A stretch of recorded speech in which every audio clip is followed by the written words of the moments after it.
Pour ne rien manquer, abonnez-vous maintenant. Les Vraies Voix Sud Radio, le coup de projecteur des vraies voix. Et 2 semaines après les violents affrontements contre le projet des méga-bassines à Sainte-Soline, l'émotion est encore très vive chez les agriculteurs touchés par les dégâts.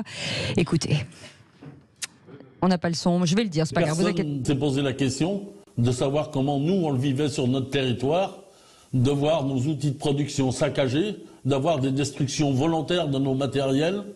Et c'est un grand désarroi forcément chez les agriculteurs et dans toute la ville, Philippe. Absolument. Un communiqué a été publié par les maires de Sainte-Soline et des environs pour dénoncer, je cite, la prise d'otage de leur territoire par les organisateurs de manifestations et appeler à un sursaut pour revenir à la maison. Alors vous êtes agriculteur où que ce soit en France et vous n'en pouvez plus d'être cloué au pilori, d'être accusé de polluer, d'être accusé de confisquer l'eau, parce que c'est ce que disent certains. Vous pensez que les grandes bassines sont utiles dans tous les cas de figure, même si vous pensez exactement le contraire. On vous attend au 0826 300 300. Et sur notre question du jour, est-ce que vous partagez la détresse de nos agriculteurs, vous dites un grand oui à 89%. Et pour en parler, Jean-François Lamassé est avec nous, vice-président de la FDSEA 31 et administrateur de l'Association générale des producteurs de blé français. Bonsoir, merci d'être en direct sur Sud Radio. Bonsoir à vous tous. Vous m'entendez bien ou pas? Oui, on vous entend bien. Si vous permettez, Jean-François Lamassé, on va juste faire un tour avec les vraies voix du jour, avec Philippe Bilger, justement sur ces agriculteurs qui aujourd'hui pleurent, parce que celui que vous avez entendu, il est en larmes en fait. Il me semble avoir reconnu l'agriculteur, c'est celui que j'ai entendu en début d'après-midi. Chez Jean-Jacques Bourdin. Oui, voilà. fin de matinée. Et je l'ai entendu ailleurs, mais enfin peu importe. Mais pardon, la question de Sud Radio est pertinente, mais encore une fois, on est condamné à dire des banalités, à faire preuve de compassion, comme je comprends les agriculteurs face à tout ce qui les accable, les agresse, les stigmatise. On leur prête des dessins, comme vous l'avez très bien dit, d'appropriation frauduleuse, alors qu'ils expliquent que tout cela a été concerté et collectif sur les grandes bassines. C'est un des objets de la polémique, mais depuis quelques années, les agriculteurs sont en permanence la cible. Ça devient insupportable, alors que c'était une richesse, c'était une humanité sur lesquelles la France comptait particulièrement et qu'elle admirait. Madi Saïdi. Oui, comment pourrait-il en être autrement que d'être solidaire à l'égard des agriculteurs? Pendant quelques jours, l'image de Sainte-Soline, c'était ces espèces de militants d'extrême gauche en train de casser du flic, si on peut dire ça comme ça, attaquer, détruire tout ce à quoi elle touchait. Et moi, depuis ce matin, l'image de Sainte-Soline, pour moi, c'est cet agriculteur qui pleure. Oui. En pleurs, en larmes. Il y a une forme d'injustice et de laisser faire, de laisser aller en France qui devient tout simplement scandaleux. Je pense qu'on ne peut plus. Et c'est d'autant plus choquant qu'il paraît qu'à Sainte-Soline, il y avait quand même des élus de la République avec ces demeurés qui étaient en train de tout casser. C'est scandaleux. Avec leurs écharpes. Oui, effectivement. Et ils s'en sont vantés. Absolument. Effectivement, la situation des agriculteurs aujourd'hui est, je dirais, même dramatique. D'abord, ils sont confrontés à une triple pression. Une pression sanitaire, une pression économique et une pression climatique. Donc leur situation est extrêmement préoccupante. En plus, effectivement, est-ce que la question, je me souviens plus exactement de la question de Sud Radio, c'était est-ce que les agriculteurs, est-ce qu'on les soutient en fait? Vous savez qu'en plus que depuis 2021, il existe un plan de prévention du mal-être des agriculteurs. Un plan a été mis en place justement pour accompagner et prévenir le mal-être des agriculteurs. Donc c'est vrai qu'il existe un véritable problème et je ne peux que partager ce qu'ont dit mes deux amis ici présents. Je rappelle un chiffre et on me le fera confirmer. Je crois qu'il y a 200 fermes qui ferment par semaine. Oui, voilà. sûr, donc c'est assez terrible. Il y a 20 à 30% de suicide en plus chez les agriculteurs que dans le reste de la population. Il y en a presque un par jour. Et d'ailleurs, vous êtes agriculteur, on attend vraiment vos témoignages au 0826 300 300. Avec nous, Jean-François Lamassé, vice-président de la FDSEA 31 et administrateur de l'Association générale des producteurs de blé français. Bonsoir Jean-François Lamassé. Bonsoir à vous et bonsoir à toute l'équipe Sud Radio et bien sûr bonsoir aux auditeurs. Alors, vous êtes allé justement, on en a parlé en préparant l'émission, vous êtes allé voir des grandes bassines pas très loin de Sainte-Soline.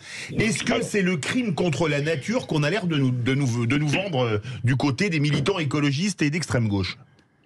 Bon, moi je vais vous dire, c'est des gens qui ne sont pas là pour la défense de l'eau, d'un côté comme de l'autre. C'est des gens qui sont anarchistes, qui sont là pour casser du fric, qui sont là pour démonter les systèmes. Voilà, ni plus ni moins. Ils s'en contrefichent de l'eau. Bon. Et quand j'entends que les agriculteurs réquisitionnent l'eau, mais ça me fait rire. C'est de l'eau pour produire l'alimentation des Français. C'est pas pour nous, pour se faire plaisir, pour faire des bassins et de la pêche à voile. C'est pour nourrir les Français. Il faut bien comprendre ça. Et quand j'entends ce que vous dites à peu près là, enfin, tout bien entendu, quand vous avez des agriculteurs, il y a 2, 3, 4, 5 générations pour créer une exploitation, quelque chose à peu près viable, et qu'en une après-midi ou en 2 heures de temps, on vient, on vous casse tout. Mais comment vous voulez pas qu'il y ait des gens qui se suicident? Philippe Bilger, une réaction. Je voulais vous demander, Monsieur le Président, au fond, le reproche fondamental qu'on fait à ces grandes bassines, moi je n'y connais rien, hein, mais j'ai tendance à avoir confiance dans la parole des spécialistes non politisés. On dit que ces grandes bassines sont réservées en quelque sorte à quelques grandes exploitations agricoles et que les autres sont sacrifiées. Qu'est-ce que vous en pensez de cela ? Moi, je pense que c'est n'importe quoi. Je vais vous dire, aujourd'hui, pour faire une bassine, on ne fait pas une bassine quand on va aller planter un champ de blé. Quand on fait une bassine, il y a des études qui sont faites. Il faut que ce soit rentable, il faut que ce soit viable, il faut que ça par rapport à l'environnement, il y a un certain respect, tout est respecté. Là, le cas de Sainte-Soline, il y a eu, je crois, entre 3 et 4 ans d'études. Oui, c'est vrai. Oui. On met la chose en place. Et parce que 3 petits marioles, parce que ça peut être autre nom, ces petits anarchistes là, qui viennent et qui décident que ça leur va pas.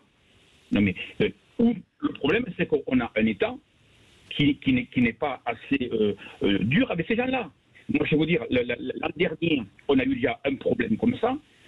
On a vu des monsieur Jadot, on a vu des madame Sandrine Rousseau, on a vu tous ces gens-là. Aujourd'hui, est-ce que ces gens-là sont inquiétés?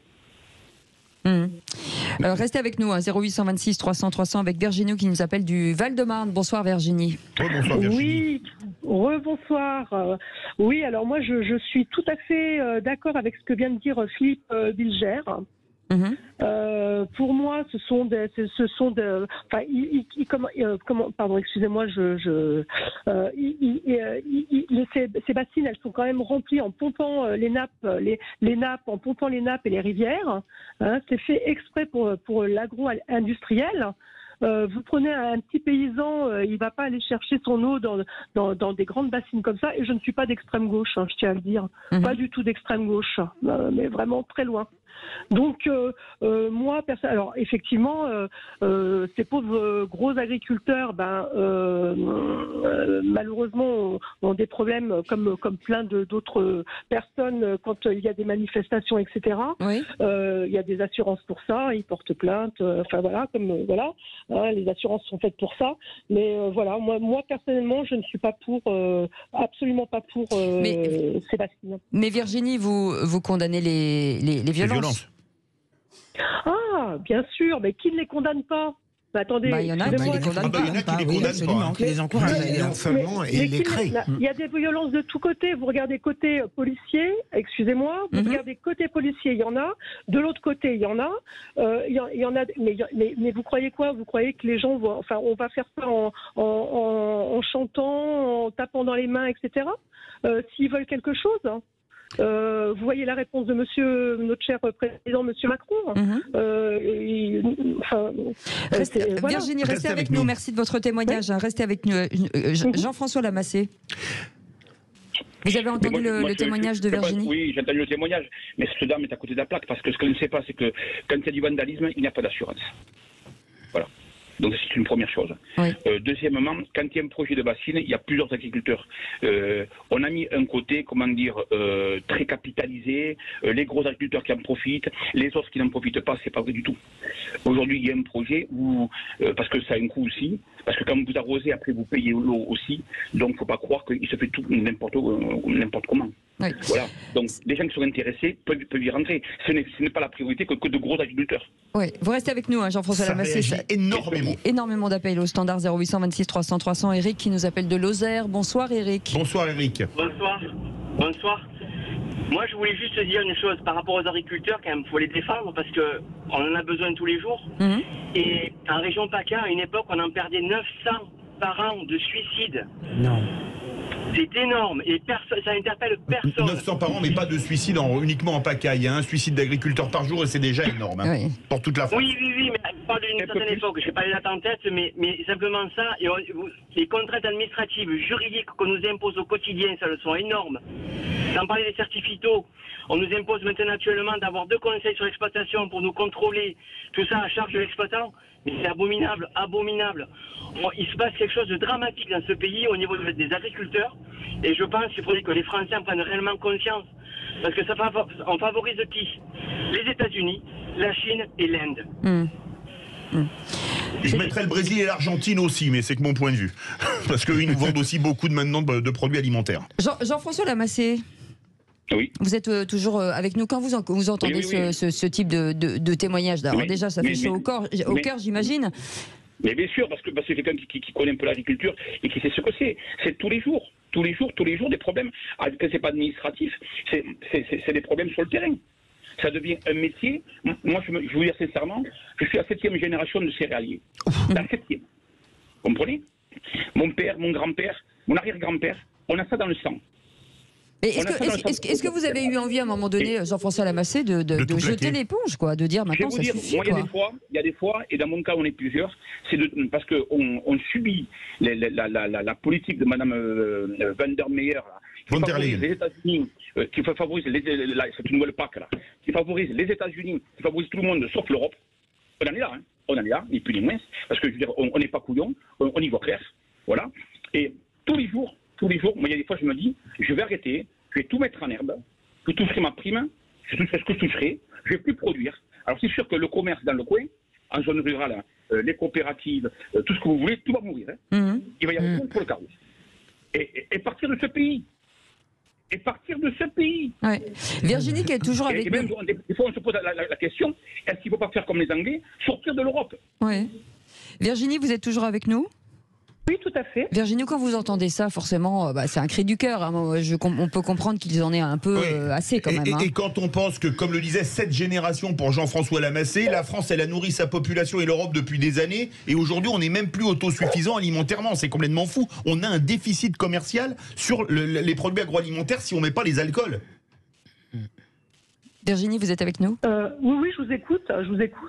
Oui, enfin, moi je vous dis, personnellement, je suis contre l'agriculture intensive, donc enfin, je ne suis pas pour ce qu'ils ont fait non plus, hein, attention. Hein.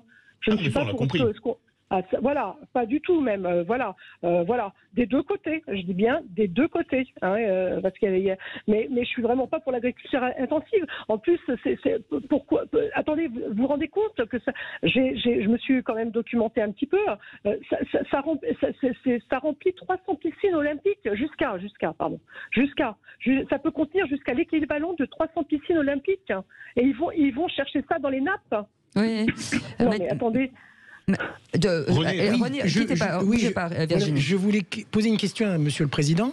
Jean-François Lamassé. Vice-président, excusez-moi. Monsieur le Vice-président, vous disiez tout à l'heure qu'éventuellement vous trouviez un petit peu normal éventuellement de quitter l'Europe. Mais encore une fois, moi je soutiens totalement les agriculteurs et je comprends leur désarroi. Mais en quittant l'Europe, on dit aussi au revoir à la politique agricole commune. Or, la France reçoit quand même 9,5 milliards sur le budget. Il faut voir combien elle cotise aussi. Non, mais je veux dire. Je termine juste. Est-ce que ça serait quand même pas un gros problème pour l'agriculture française si tout d'un coup on quittait l'Europe? Jean-François Lamassé. Mais déjà, combien on en redonne? Combien ça nous coûte? Voilà. Et aujourd'hui, à force de nous imposer, on ne peut plus continuer. C'est comme si demain, moi je vous dis, voilà, l'émission radio, vous allez la faire, hein. Vous allez être 5 ou 6 autour de la table, vous n'aurez qu'un seul micro. Non mais, le truc il est là, c'est qu'au bout d'un moment, c'est un entonnoir. On arrive à un moment, on ne peut plus continuer comme ça. Et tous ces problèmes franco-français. Jean-François Lamassé, pour comprendre le quotidien des agriculteurs, il y a plein d'agriculteurs qui se disent aujourd'hui je ne suis même pas payé en fait, je ne fais que travailler, je ne touche pas de salaire. Et pour avoir une retraite de misère à la fin. Oui.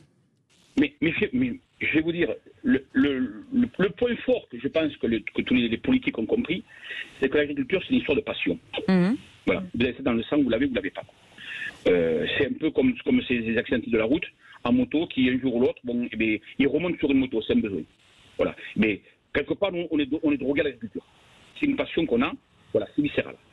Et le problème qui se passe, c'est qu'aujourd'hui, on arrive tellement loin, tellement au bout du système, que ça ne peut plus continuer. Il n'y a pas une semaine où il n'y a pas une agression. Mehdi Saïdi. Tous ces gens-là, tous ces environnementalistes, tous ces écologistes, le jour où on n'existe plus, ils n'existent plus non plus. Hein. Parce qu'à part les agriculteurs, il y a d'autres chats fouettés, mais ils n'y vont pas. Hein. Oui. On parle de souveraineté alimentaire, là on... Non mais c'est terrible et je partage... On en est plus loin. Oui. Mais on ne pourra jamais atteindre la souveraineté alimentaire. Ça fait un moment qu'on nous dit maintenant c'est le ministère de l'Agriculture et de la souveraineté alimentaire et de la pêche. Oui. Voilà. Mais pour l'avoir, souveraineté alimentaire, à un moment donné, il faut nous laisser travailler peut-être. Oui. Mehdi Saïdi. Il y a un gros problème en France, c'est que le mot produire, c'est devenu un gros mot. Ah, par contre, pendant les confinements, pendant le Covid, là, on était les champions du monde. Ouais, c'est ça, c'est vrai, vous avez raison. Il y a 3 semaines, un mois et demi de ça, pendant le salon d'agriculture, on était les champions du monde. L'agriculture, il fallait aller derrière.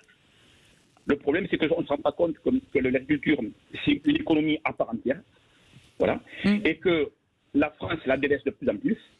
Et un beau jour, on va payer très cher, je dis bien très cher, l'alimentation qu'on ne veut pas aujourd'hui. Restez avec nous, Jean-François Lamassé. Restez avec nous, Mehdi Saïdi. Absolument. C'est un problème franco-français.